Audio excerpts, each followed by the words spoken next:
Soft and fluffy omelette తయారు చేసుకోవడానికి ముందుగా ఒక బౌల్ తీసుకొని అందులోనికి 2 ఎగ్స్ని బ్రేక్ చేసుకొని వైట్ పార్ట్ను మాత్రమే ఈ గిన్నెలోనికి యాడ్ చేసుకోవాలి. ఎల్లో పార్ట్ను మరొక గిన్నెని తీసుకొని అందులోనికి యాడ్ చేసుకోవాలి.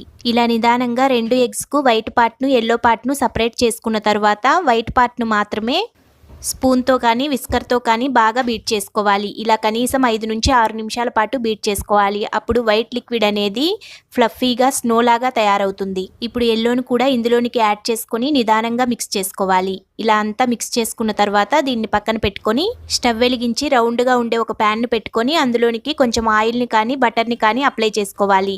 ఇప్పుడు మనం ముందుగా రెడీ చేసి పెట్టుకున్న ఆమ్లెట్ మిశ్రమాన్ని వేసుకున్న తర్వాత చిటికెడంత సాల్ట్ని యాడ్ చేసుకోవాలి. అలానే కారానికి తగినట్లుగా కొంచెం పెప్పర్ పౌడర్ని యాడ్ చేసుకొని ఈ ఆమ్లెట్ చుట్టూరు 1 టేబుల్ స్పూన్ ఆయిల్ని వేసుకొని మూత పెట్టుకొని ఉడికించుకోవాలి. మంటను లో ఫ్లేమ్లో పెట్టుకొని ఫ్రై చేసుకుంటేనే ఆమ్లెట్ అనేది ఈ విధంగా గోల్డెన్ కలర్కి వస్తుంది. ఇప్పుడు మరోవైపుకు ఫోల్డ్ చేసుకొని సర్వ్ చేసుకోవాలి.